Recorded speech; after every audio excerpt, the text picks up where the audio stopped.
Hey, welcome back to On Rank Podcast. You have Elijah here along with Grant. How's it going, guys? Welcome back. Happy Wednesday. Hope everybody's week is going well.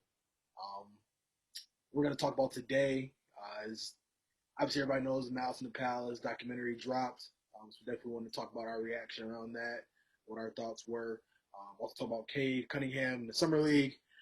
What we like, what we didn't really love, based off what we've seen so far.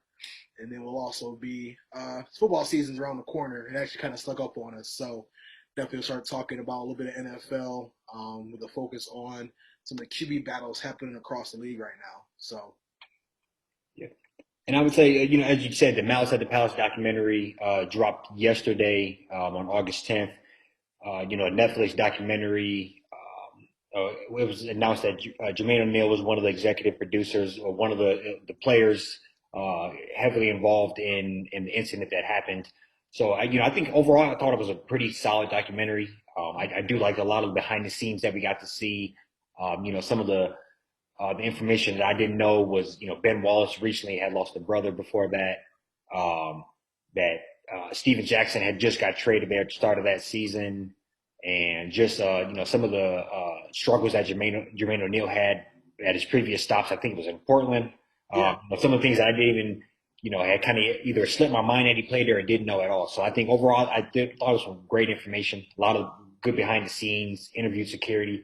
But I do think it was a little bit of a one sided story. I do think Ben Walsh was probably the only Piston player interviewed. I think, yeah, and they didn't involve many other players or any other players. It would have been interesting to see some of the other people's stories, just the angles they had on the court, maybe what they seen, maybe some of their background stories. yeah, But I did thought it was a good story.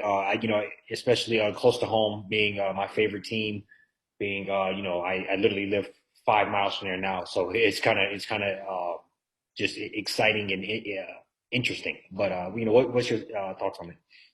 yeah. My thoughts were, kind of like around like yours. Like I think it was really good. But it was kind of weird. Just it kind of turned into like it kind of they could have named like the '04 Indiana Pacers. Like the documentary was more just completely circled around those four players that were involved with it.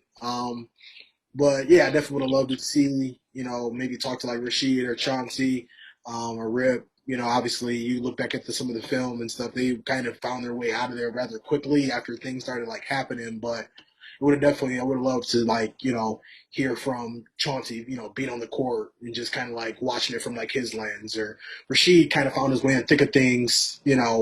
So I feel like I saw him quite a bit on some of that footage that was released onto the documentary.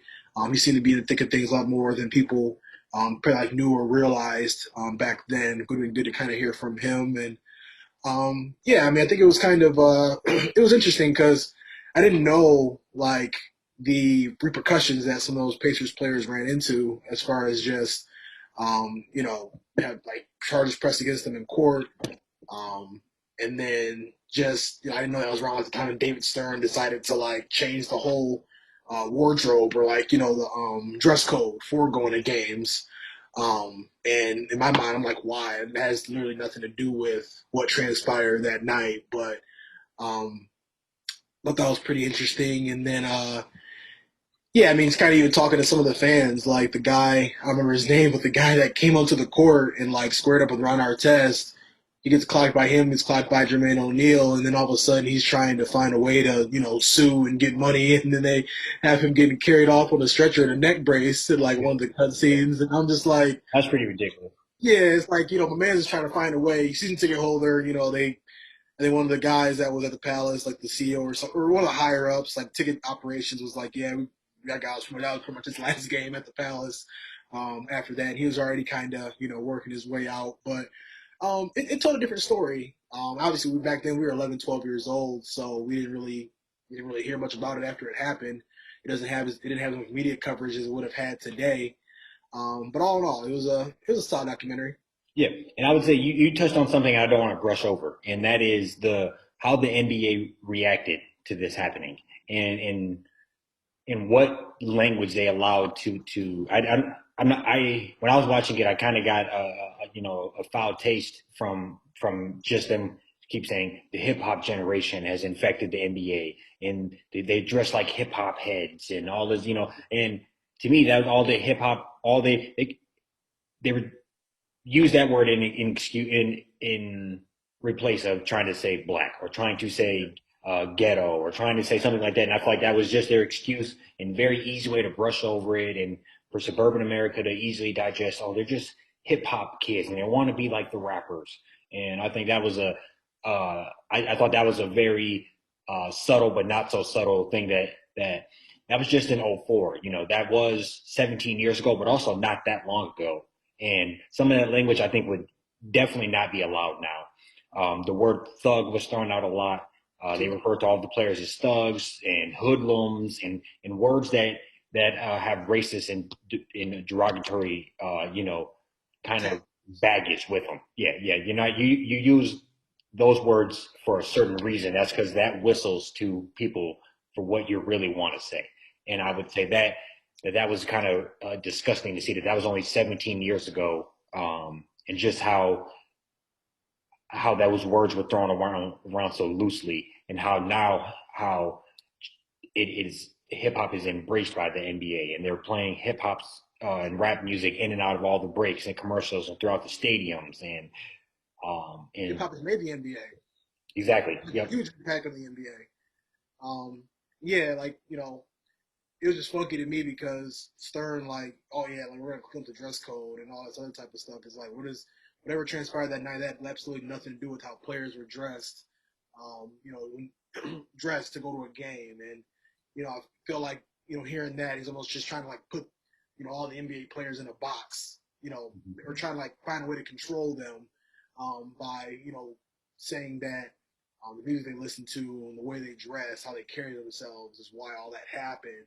But in reality, we all watched a fan throw a cup at a player, and that's really, kind of escalated things besides what happened on the court because that was already kind of handled and figured out between Ben and Ron Artest. That fan, the person that's paying, and that just kind of goes back to even like the entitlement of fans. Like you said, over 15 years later, still got fans throwing popcorn at players, water bottles, coming out on the court, talking crazy to players' parents. It's not surprising that stuff still happens today. But I definitely agree with you on that, just from that perspective of you know the crackdown, the so-called crackdown, all that type of stuff that just transpired after is just ridiculous.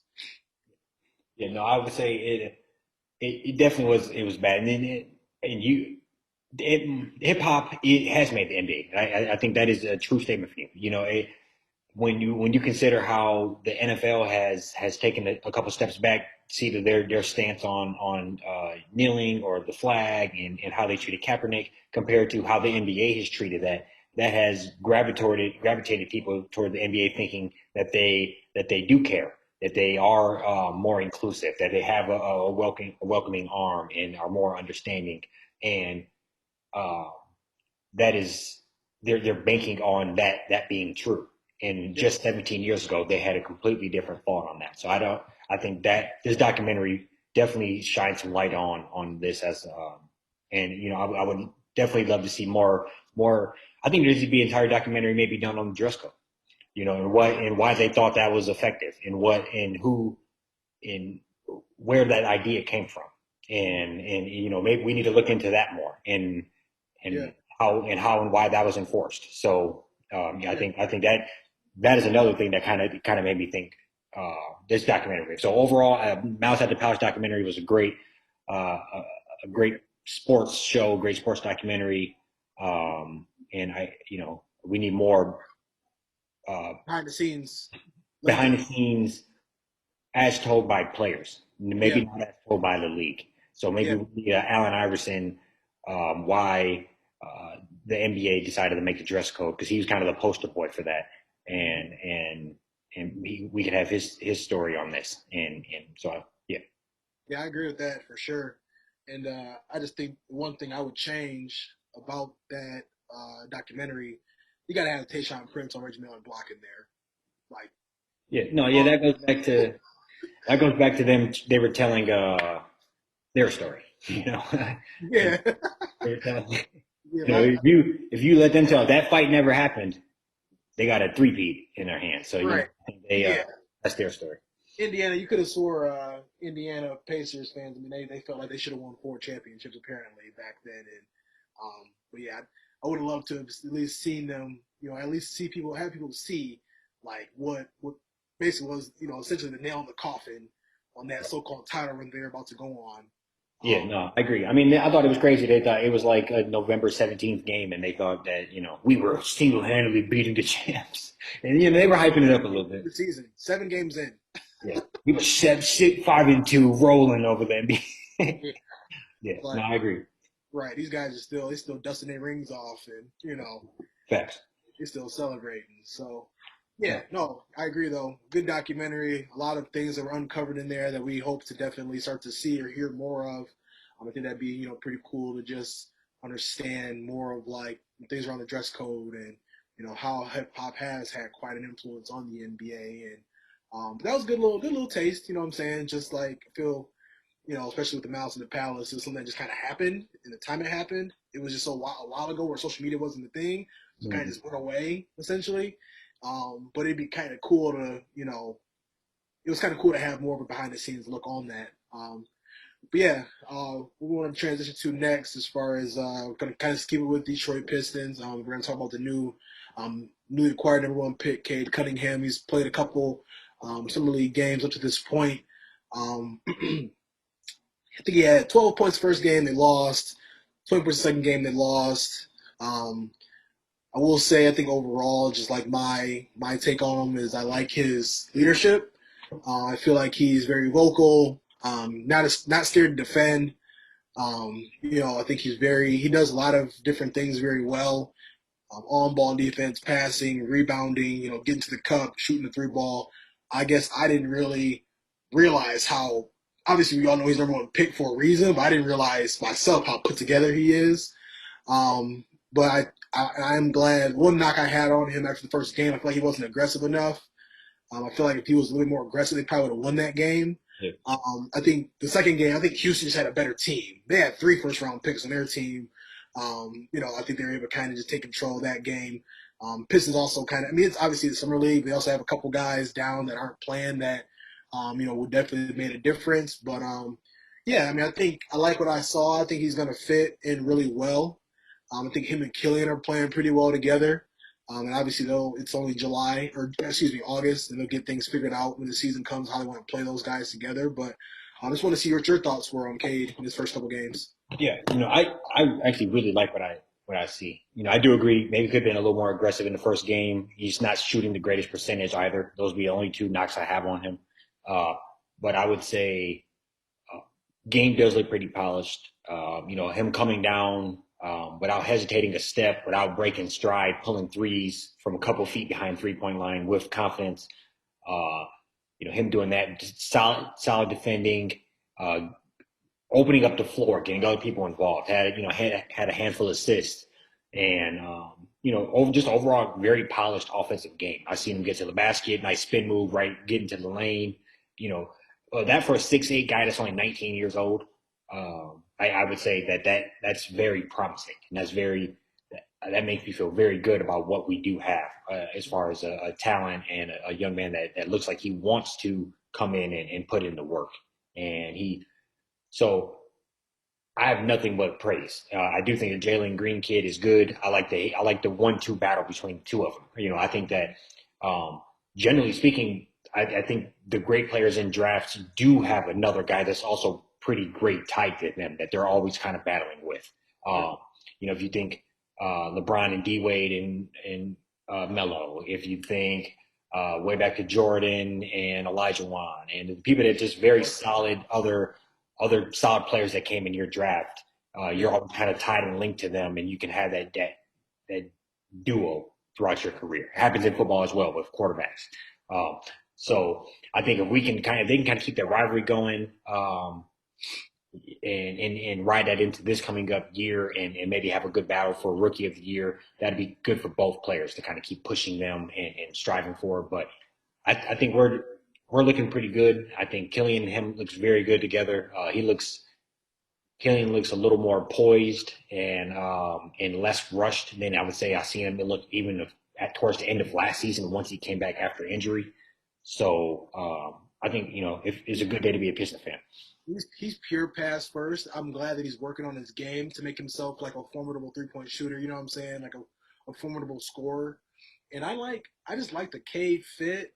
I know there's a lot of people out there that Jalen Green like they thought he might have been the better fit, and he's like a nice scorer and already has like a year of the G League under his belt, so he's kind of like already a little bit Mm-hmm. more up to speed. Some are saying he might be a little bit more up to speed than Cade, but I just think like based off the team dynamic, I like Cade in there more because you have like a Jeremy Grant that can score 25 a game. We already got a Sadiq Bey that can score 15 and 20 a game. I think Cade can kind of just fit in there and be a distributor, keep the defense honest, play good defense, on the other side of the floor.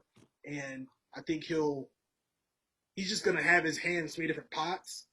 I think I talked about how like I don't really love how Jeremy Grant just scores 25, but just doesn't really do anything else, like barely the rebounds or even like assists. You know what I'm saying? Yeah, But I definitely see Cade being kind of like a 15, 7, and 6 guy. Kind of like filling that void, crashing the boards and getting other people involved. That'll kind of help that offense be a little bit more fluid, to where Sadiq and Jeremy can just kind of do their thing, and then Cade can, fit right in and also do his thing when that time comes too.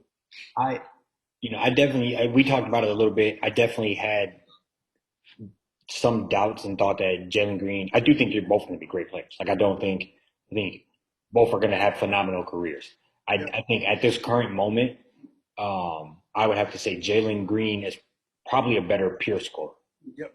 but I would say I like almost everything else better about Cunningham. He's Yeah. a better leader. He's more well rounded. He actually plays defense. He's bigger.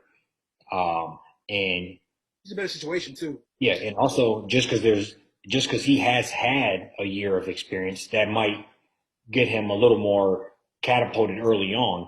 But if once Cunningham gets a whole another year, he might catch up to you very quickly, along with all the other attributes of being bigger, faster, stronger, better leader. Then by year 2 or 3, you can still drop or score points at the drop of a dime. But all of my other games so much more superior to yours that it doesn't matter.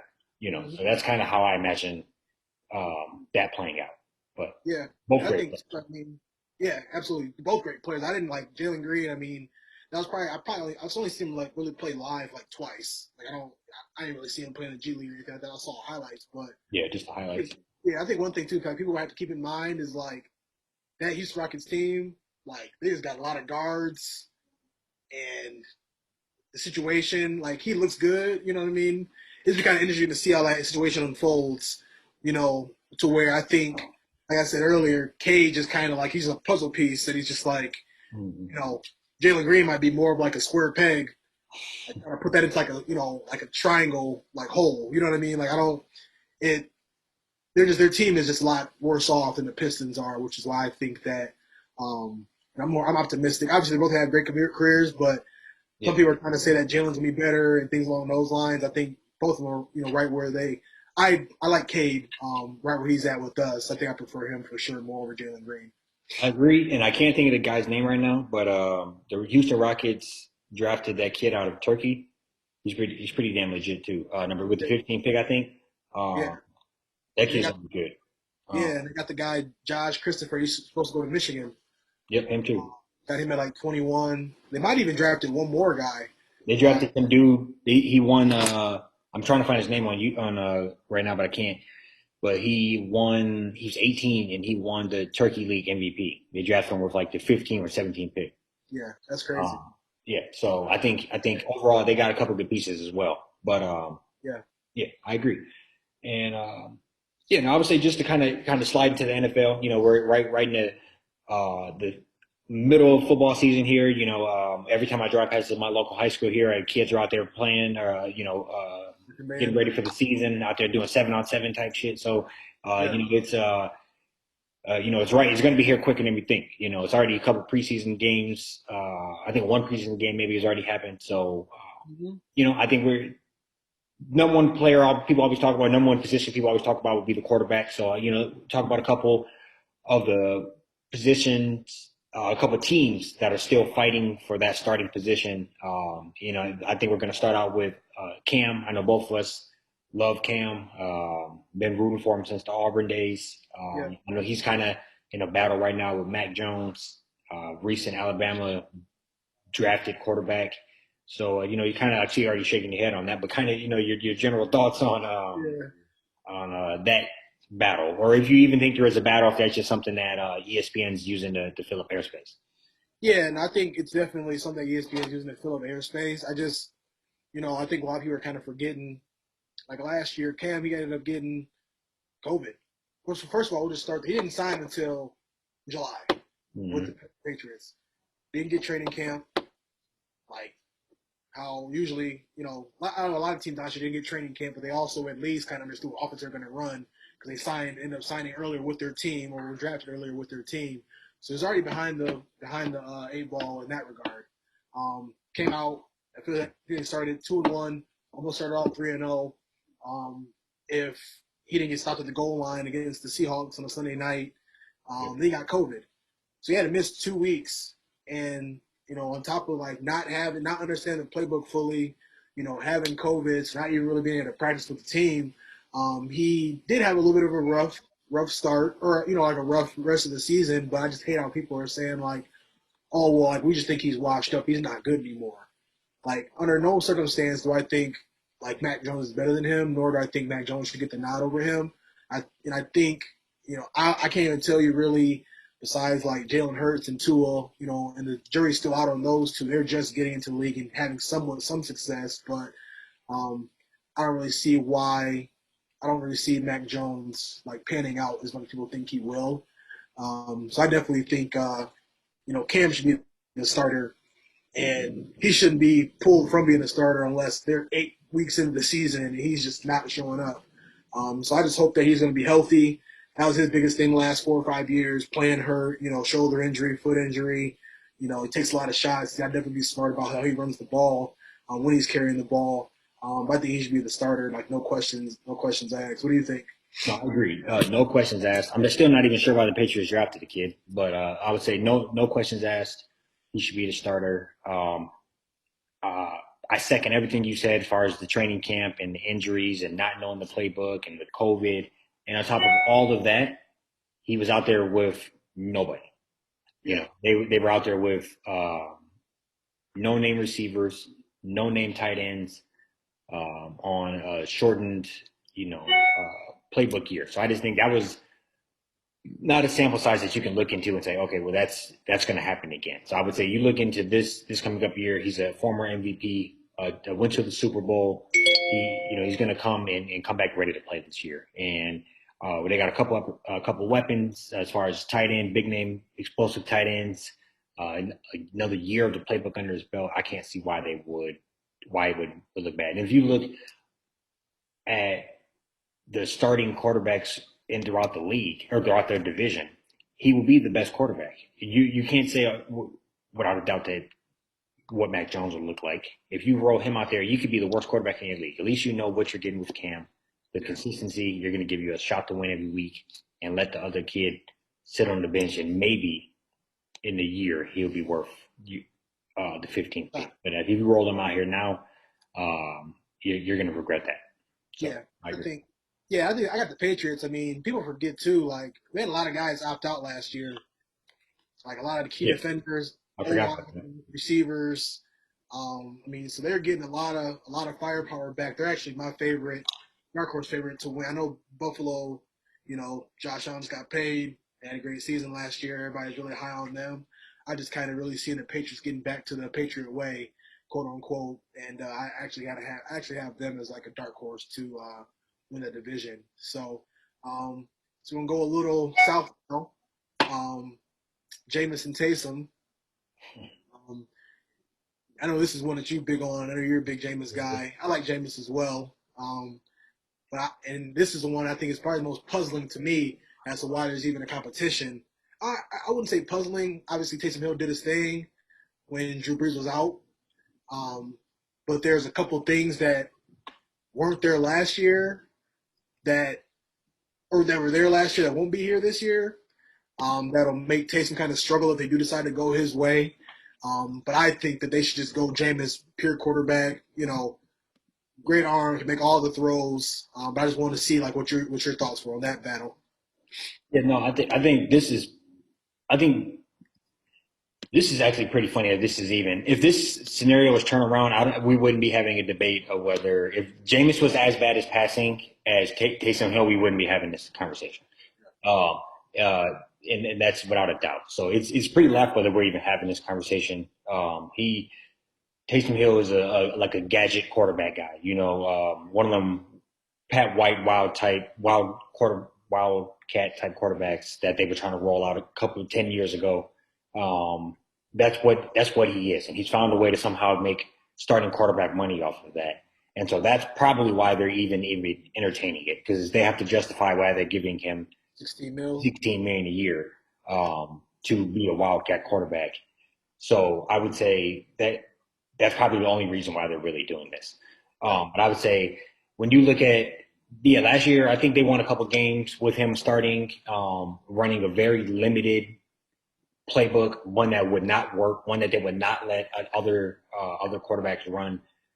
That's not going to work for a 16 game season, and you have to give Jameis a shot to go out there and make players like Michael Thomas happy, make players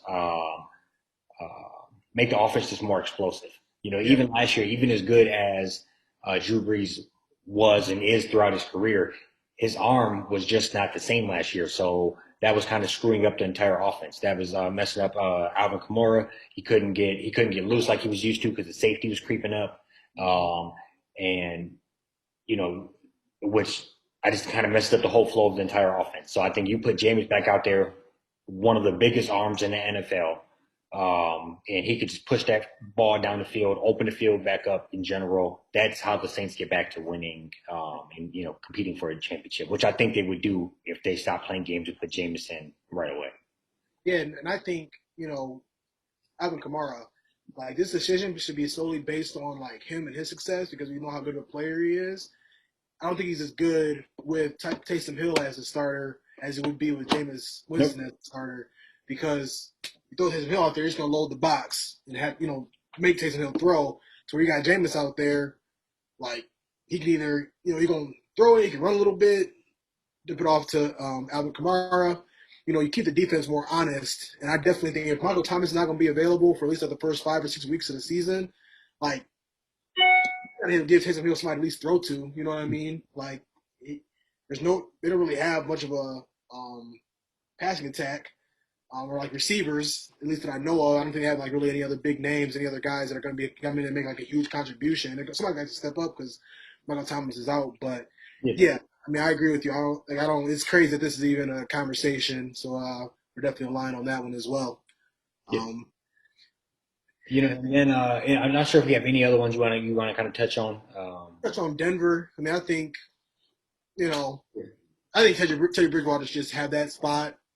He's always just I never seen him as like I never saw him lose it. I never like seen him like lose a game like from him not playing well. Yeah. Like he's always been like a great game manager. Just comes in, does what he needs to. Never been want to make a lot of turnovers. It's unfortunate that after that knee injury he had back in Minnesota, he's kind of just been bouncing around the league. It hasn't really been getting the fair, at least I think personally, the fair shot that he deserves. That's just how the league is now. I mean, quarterbacks got like 2 years, and if they're not, hitting, then it's kind of like on to the next one. We got to draft the next one. But yeah, and I mean, I think I don't know what you thought about that one, but I feel like he should definitely have the nod on that. I would also agree on that. I think Drew Lock. I mean, I would say there are two spectrums of like game managers. Like Drew Lock's just not that good on the poor side. He's also if you had the greatest defense and everything else, you might be do something with him. Yeah, But same in Teddy Bridgewater, he's better than a game manager, but he's also not dynamic enough to win games for you all the time by himself. So I right, would say you probably should just roll with him, but he is stuck in that weird thing where unless somebody you're going to truly build your team around you, you're just going to be the 1 year stop quarterback till because I'd be willing to bet they'll be middle of the pack team this year and probably go get a quarterback this coming up year. right. So, I think it's one of those, They were in the hunt this year, I believe. A couple people thought they were going to get a quarterback, Mm. and um, yeah. So I would say that's probably what's going to happen. They'll have him around service. He'll have a decent year, and then he'll be next stop next year, holding spot till they get the new quarterback in, which is kind of the sucks. It sucks to be in, but um, it, I hate to say this, but at least we're still seeing him play after that gruesome injury, a couple years out of the league. It's good to see him back in and flowing and slinging it and having good games still. So I'm rooting for him, and but I also wouldn't be shocked if Drew Lock got his spot ran, and I could see him ending up somewhere also. I don't think he's that good, but I also think people would give him a shot. I just being honest. Yeah. No, no, 100%. I mean, I think a lot of that stuff kind of comes down to like situation and shit too. Sometimes guys they end up moving on. Like what I think personally, it's not there's no QB battle on this for this team, but the Panthers like getting Sam Darnold. Just wasn't a good fit with New York. Maybe for Drew Lock, it's not a good fit there. I feel like Teddy Bridgewater is one of them players to where, he's a fresh face in that organization. I think Drew Lock might. All the quarterbacks got COVID last year, and the coach was like super pissed. So I think, I feel like he might kind of have that like hanging over his head a little bit too, to where I think that he has an arm he can throw for. I think he has way better arm strength than Bridgewater does.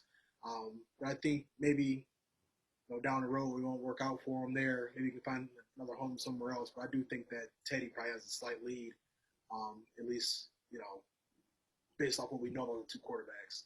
Agreed. Agreed.